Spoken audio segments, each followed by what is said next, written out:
Hello YouTube people! Hello mga ka-TF! Andito na naman po ang inyong abang lingkod na si Ethan Craftsman. Nakikita nyo sa inyong screen ng Star Leader TW1022 na dating na-review na natin yan. Yan si Optimus Prime na kulay red. At kung bago lang po kayo sa ating mga video, huwag pong makalimot mag-react, comment, share, and subscribe. Si Optimus Prime na kulay red, meron po siyang set ng TW1022A na ating unbox na ang parcel dumating na. Yan, no. Nakikita nyo with a brown box na TW1022A na ngayon po i-open natin para makita nyo. So, yan. Napaka-safety po pagka naka-brown box. Na kahit na naka-bubble wrap lang siya, once na naka-brown box siya, na talagang safety ng ating parcel. Ito, Star Leader TW1022 na si Optimus Prime na kulay white. Pero alam na, as we know, pagka kulay white si Optimus Prime with the blue, ay siya po si Ultra Magnus, di ba? Ang kanyang brothers. Tatlo pong brothers yan, si Ultra Magnus at si Megatron. 3 brothers yan. So, yung box mo, muna titignan natin. Anong may pagkaiba ba sa kanilang box? So, kung ilalapit natin, there is ang kulay. Kasi ito yung first release, kaya makikita nyo pa yung kanyang ulo na kulay blue, na first release yan. Na kumbaga, first attempt.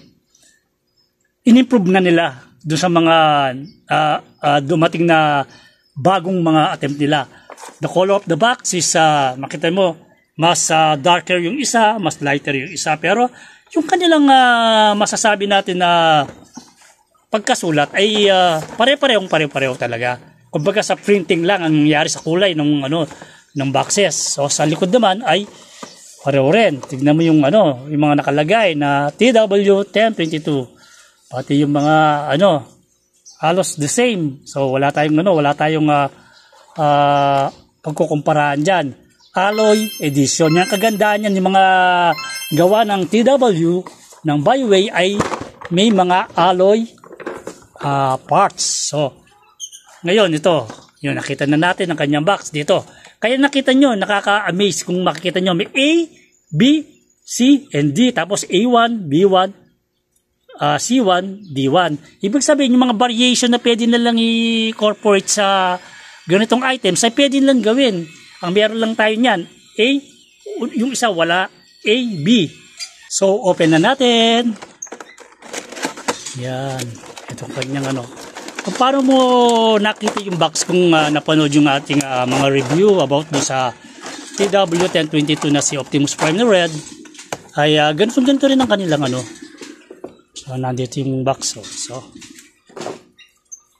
ito siya ngayon. Yan. Ito yung kanyang mga laman ng kanyang box. So, yun yung kanyang alternate head. So, open na natin. Meron mga tape sa yun, sa ilalim yan. So, unang-una itong figure itself. Ngayon, papakita muna natin yung mga accessories. So, kanyang mga accessories. Stand up, please. Yung set of blades. Hand blades. Dalawa yan. Set of sword ay dalawa rin yung kanyang set of swords. So meron siyang ito sa abdomen, kasi dun sa may Transformer Dark of the Moon, ganito na yung kanyang chest. Tsaka dun sa Transformer Revenge of the Fallen, nung na dead si Optimus Prime dun, then nung na-revive siya, so, naging ganito na yung kanyang abdomen. Kaya doon sa Transformer 1 and Transformer 2, pwede kang gumamit ng ganitong klaseng figure na pwedeng siyang maging Optimus Prime na doon sa beginning of Revenge of the Fallen ay ganito pa yung kanyang abdomen. Tapos nung sa kalahati na ng movie, nung time na na-dead na siya, na-revive siya, ay naganito na yung kanyang abdomen. Kaya ang ganda nga na isinama nila yung mga ganitong masasabi natin na accessories. So, pwede mo ma-corporate to na ganito ang kanyang abdomen. So, pwedeng, kumbaga, dalawang figure ang mangyayari, pwedeng, Then, the alternate head. Ito yung, may bibig, face mask. Kumbaga, mouth plate. May mouth plate tayo yan. So, nakompleto na natin kanilang mga accessories. So, sa figure itself naman tayo. Titignan natin by close-up. Kung makukuha natin sa sa packaging yan, ganito ang talaga niya. Ganito ang kanyang orientation. Pero ang orientation talaga niya, nakaganyan yan. Kaganyan mo yan. Tapos, ito ay papasok lang dito. Ayan. So, nakikita nyo. Dahil napanood nyo na yung mga review ng mga ganitong items ay ito ay pwede igaganyan lang yan. Kumbaga, i-collapse ng ganyan. Tapos, yan. Ganyan ang yan. Yung kumbaga sa likod niyan, kung makikita mo ganyan. Dahil yan ay gagawin natin siya si Ultra Magnus. So, para maiba naman ang kanyang transformation na let it be. Kumbaga, kung paano ito ang orientation nito, ganun rin gagawin natin. Para magkaroon siya ng kumbaga, pagkaiba ng konti dun sa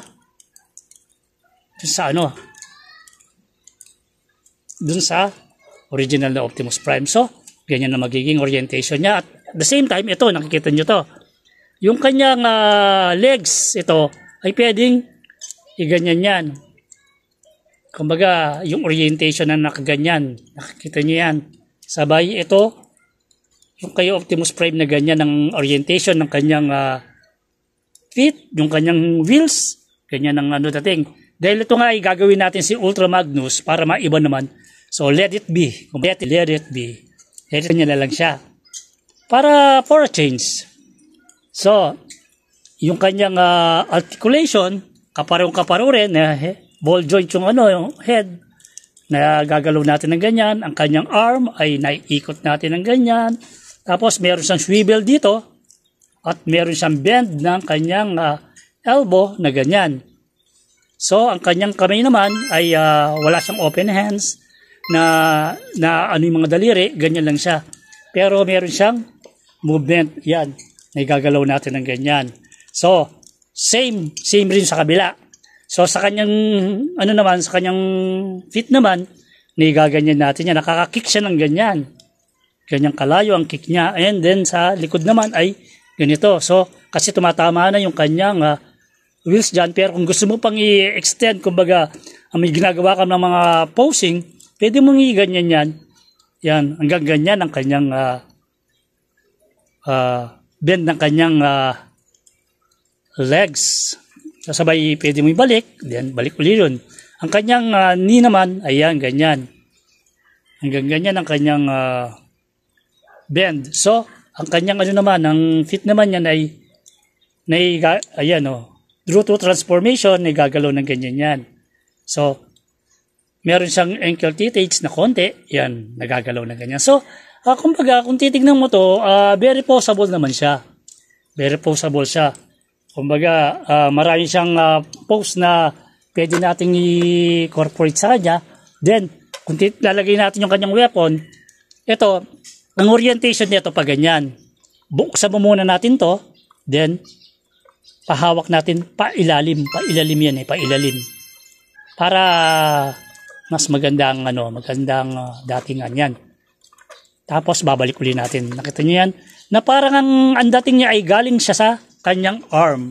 Na parang nanggaling siya sa kanyang arm. So, gano'n rin yung kabila kung gusto natin ilagay yun sa kabila. Pero, ang natin ay itong sword. Ang sword naman, gano'n lang tamang-tama niya na mahahawakan. Na napakaraming posable, kumbaga, movement na pwede natin gawin dito sa figure na to. Very articulated siya. So, yung transformation nito, later on na lang tayo magta-transform nito. At meron naman tayong mga set of videos sa ating channel na nakikita nyo nagta-transform siya. Kasi kung paano si Star Leader TW1022 1022A, pareho rin kanilang transformation. So, kung makikita mo yan, to compare with, ang kagandahan nito, tabi muna natin ng mga accessories. Ang kagandahan po nito ay mas in-improve nila. Kasi kung titignan mo tong hindi siya translucent plastic. Talagang plastic talaga siya na white na ginamit nila. Not like yung unang labas nila na ito yung unang labas. So, meron pa siyang pagka loose. Nakita mo yung legs niya. Sa katagalan, ganyan na po nangyari. At in the same time, yan, dahil ilang years na rin ang lumipas dito, nung meron tayo nito, ganyan na naging itsura ng kanyang pagkabakal. At the same time rin, yung dito ba, kung mapapanood yung ating ating review, ni-repair natin yung dito sa gilid para lumapit. Pero ito, hindi na muna kailangan i-repair kasi malapit na yung kanyang chest. So, yan lang naman makita mo ang loosen nito at compare natin dito sa kaya, kumbaga, yung improvement, ayan, dun. Nag-improve siya. Kaya, ito yung set nila para to compare with, kung makikita nyo yung compare with, yan ang nila, ang Optimus Prime na at saka si Ultra Magnus. Kaya ganyan ang orientation na ginawa natin. So, paikutin natin yung para makita nyo yung kanilang looks front and back. Yan. So, kung bago lang kayo sa ating mga channel, huwag po makalimot mag-react, comment, share, and subscribe. Meron pa po tayong dalawang version na ipapakita na ganyan na TW1022. Yan, dalawang version pala nakita natin. Meron pa pong meron pa pong B. At the same time, yung may coated or premium na papakita natin. So, I hope na-enjoy nyo po yung panonood sa ating presentation ng ating TW1022A na si Ultra Magnus, na tinawag ko si Ultra Magnus.